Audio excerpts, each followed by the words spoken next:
السلام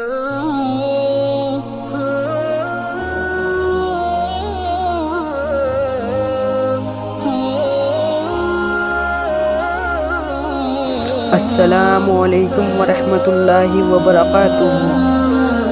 بسم اللہ الرحمن الرحیم۔ شروع کرتا ہوں اللہ کے نام سے جو بڑا مہربان نہایت رحم والا ہے۔ حضرت آدم علیہ السلام کی پیدائش۔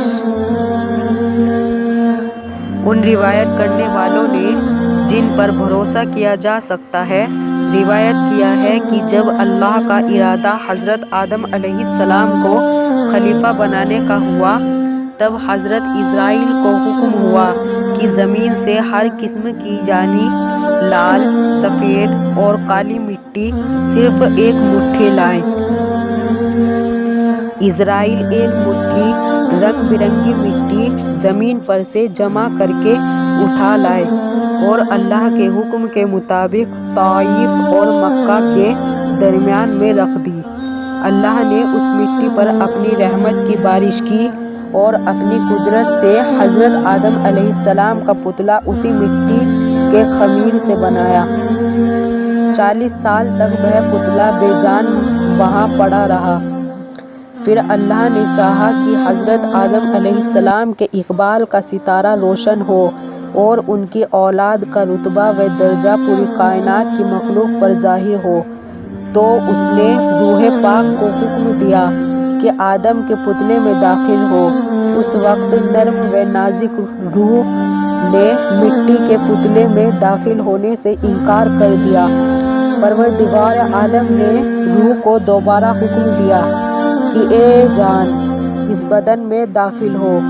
جب روح آدم کے جسم میں سر کی طرف سے داخل ہوئی تو حکم الہی سے جسم کے جس حصے میں وہ پہنچتی تھی جسم جو ٹھیکرے کی طرح تھا گوشت پوست میں بدل جاتا تھا۔ جب روح سینے تک پہنچی تو حضرت آدم علیہ السلام نے اٹھنے کا ارادہ کیا، اٹھتے ہی وہیں زمین پر گر پڑے۔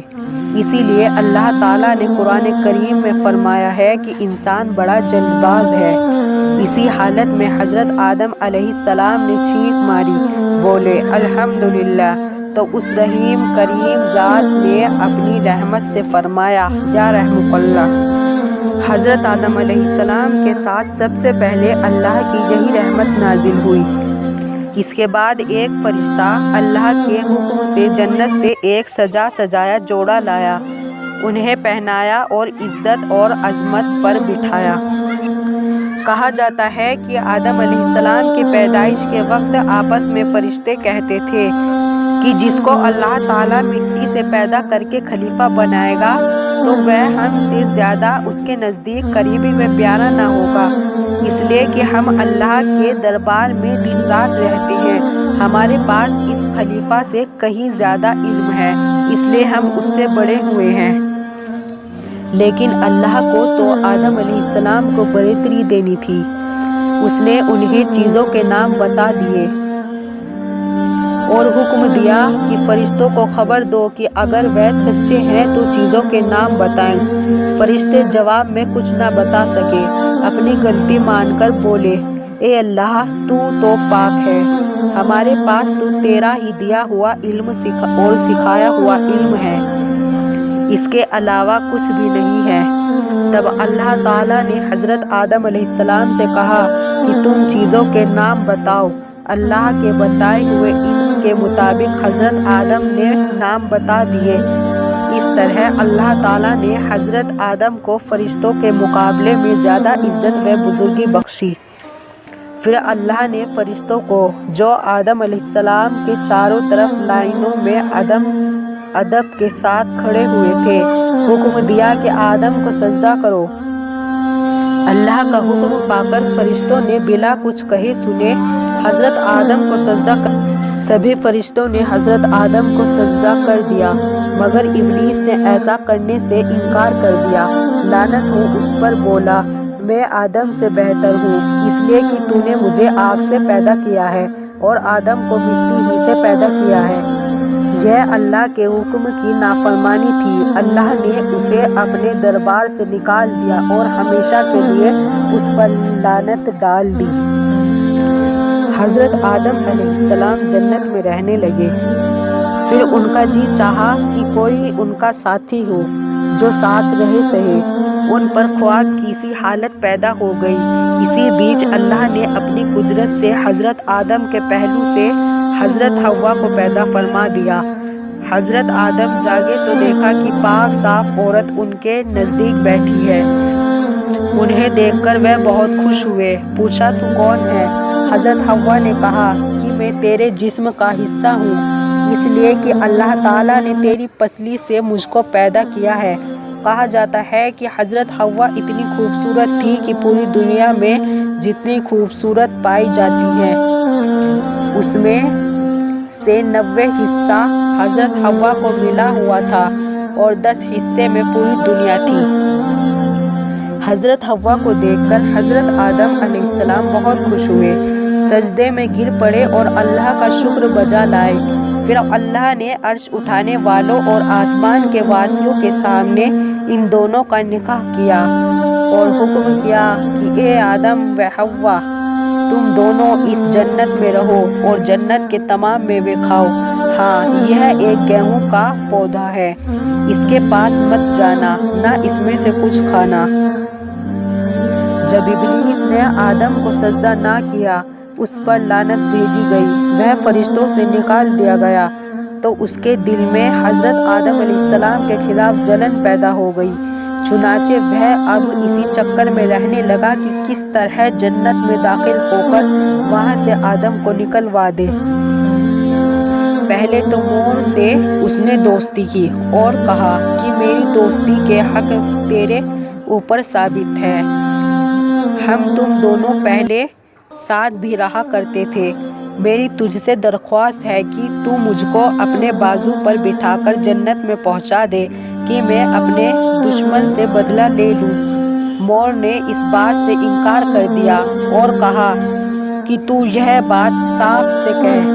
تب شیطان سانپ کے پاس گیا، اس پر اپنا جادو چلایا، سانپ اس کے جھانسے میں آ گیا، اس کو منہ میں لے کر جنت میں پہنچا، اس طرح کہ جنت کی نگرانی کرنے والوں کو ذرا بھی خبر نہ ہوئی۔ پھر ابلیس حضرت آدم علیہ السلام اور حوا کے پاس گیا اور رونا شروع کر دیا۔ حضرت آدم اور حوا نے پوچھا کہ کیوں روتا ہے؟ اصل میں انہوں نے شیطان کو نہیں پہچانا تھا۔ تب شیطان نے کہا، میں تم کو نصیحت کرتا ہوں، مجھ کو تمہارے حال پر رونا آتا ہے کہ تم اس جنت سے نکالے جاؤ گے اور جنت کی نعمتیں تم سے سب لے لی جائیں گی اور زندگی کے مزے کے ساتھ ہی موت کے درد کو بھوگو گے۔ ان دونوں نے اس بات کو سننے سے بہت غم کیا۔ ابلیس نے کہا، اگر تم میرا کہنا مانو تو تم کو ایک پودا بتاؤں، اگر تھوڑا میوہ تم اس کا کھاؤ گے تو ہمیشہ زندہ رہو گے اور موت کی صورت ہرگز نہ دیکھو گے۔ حضرت آدم نے پوچھا، وہ پودا کون سا ہے؟ شیطان نے کہا کہ وہی پیڑ ہے جس کو اللہ تبارک و تعالیٰ نے کھانے سے منع کیا ہے۔ حضرت آدم نے اس کی بات نہ مانی، کہا مجھ سے خدا کی نافرمانی نہیں ہوگی۔ شیطان نے بار بار قسم کھائی کہ میں تمہاری بھلائی ہی چاہتا ہوں، تم میری بات مانو۔ تو بھی حضرت آدم علیہ السلام نے اس کی بات مان کر نہ دی۔ آخرکار وہ اٹھ کر چلے گئے۔ پھر شیطان حضرت حوا کی خدمت میں پہنچا اور ان کے دل میں شک پیدا کرنے میں کامیاب ہو گیا۔ سانپ نے شیطان کے کہنے پر گواہی بھی دے دی کہ اس کی بات صحیح ہے۔ حضرت حوا نے حضرت آدم سے فرمایا کہ سانپ تو جنت کا خدمت کرنے والا ہے اور وہ بھی اس شخص یعنی شیطان کی بات کی تصدیق کر رہا ہے، تو اس کی بات نہ ماننے کا کوئی تک نہیں۔ اگر کچھ گڑبڑ ہو تو میرے لیے خدا سے معافی مانگو، نہیں تو تم بھی کھاؤ کہ ہم تم دونوں تمام عمر جنت کی نعمتیں چین سے کھایا کریں گے۔ حضرت آدم علیہ السلام کو جنت سے نکالا گیا۔ نقل ہے کہ اللہ نے تو شروع میں یہ طے کر دیا تھا کہ آدم کی مسلم اولاد جنت میں اور نافرمان اولاد جہنم میں جائے گی، اور اگر سب اولاد جنت میں پیدا ہوتی تو جہنم کیسے بھری جاتی؟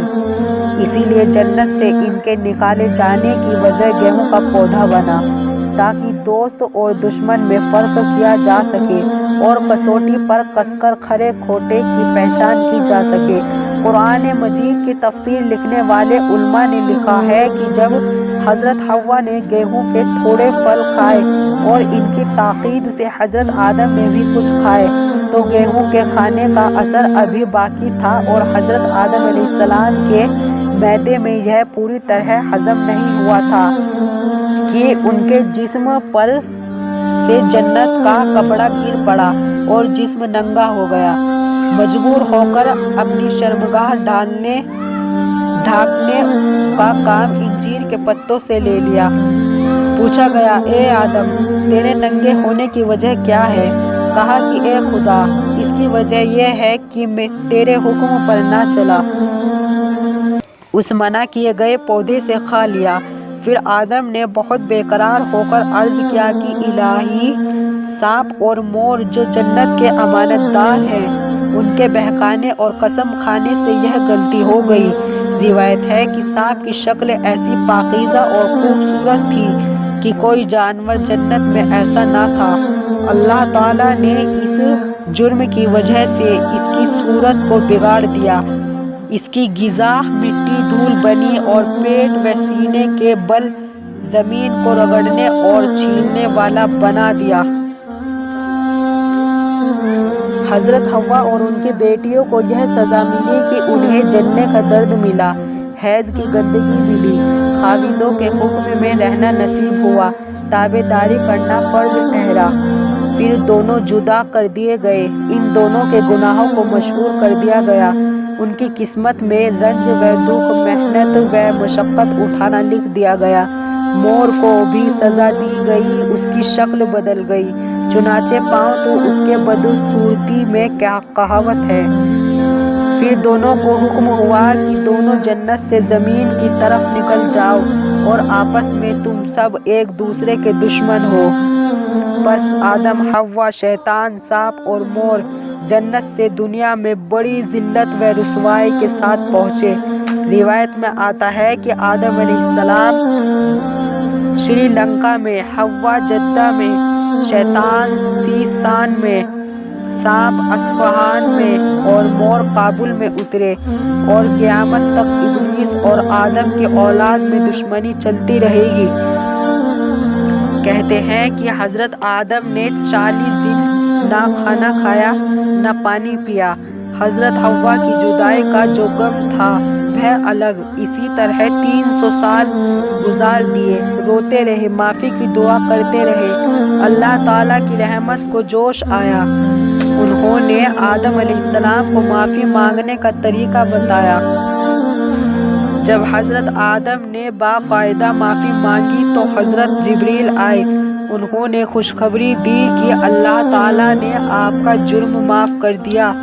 یہ سن کر حضرت بہت خوش ہوئے، سکھ چین نصیب ہوا۔ پھر اللہ کے حکم کے مطابق 3 روزے 13ویں، 14ویں، 15ویں کے رکھے تو ان کا جسم جو گناہ کی مصیبت اور رنج سے کالا پڑ گیا تھا، ان روزوں کی برکت سے صاف اور روشن ہو گیا۔ فائدہ: دعا اور روزوں کے بیان کا مطلب یہ ہے کہ جب اللہ تعالیٰ نے حضرت آدم کا گناہ اس دعا کی برکت سے معاف کیا اور ان تینوں روزوں کے اثر سے ان کے مبارک جسم کو روشن کیا، تو اگر آدم کی اولاد اس دعا کو مانگے گی اور ان 3 روزوں کی ہر مہینے میں عادت رکھے گی تو امید ہے کہ حضرت آدم علیہ السلام کی طرح اس کے گناہ بھی معاف ہو جائیں گے۔ اس طرح اس کا دل جو گناہوں کی مصیبت سے سیاہ پڑ رہا تھا، روشن اور پاک ہو جائے گا۔ اس کے بعد آدم کو حکم ہوا کہ خانہ کعبہ کی نیو رکھے۔ حضرت آدم نے جبریل علیہ السلام کی سخائی کے مطابق اور فرشتوں کی مدد سے کعبہ کی بنیاد رکھی، اور حجر اسود یعنی کہ کالا پتھر کو جسے وہ اپنے ساتھ جنت سے لائے تھے کعبے میں ایک طرف کو جمایا۔ کعبہ کی عمارت پورا کر لینے کے بعد جبریل نے حج اور طواف کا طریقہ بتلایا۔ پھر حضرت آدم حج اور طواف کرنے کے بعد عرفات پہاڑ پر چڑھے اور حضرت حوا جو جدہ سے حضرت آدم کی کھوج میں نکلی تھی عرفات آ گئی۔ گرمی اور جلن کی وجہ سے جن کا رنگ بدل گیا تھا ان کی حضرت آدم سے ملاقات ہوئی۔ دونوں ایک دوسرے کو نہ پہچان سکے۔ پھر حضرت جبرائیل علیہ السلام نازل ہوئے اور دونوں کو ایک دوسرے سے پہچانوایا۔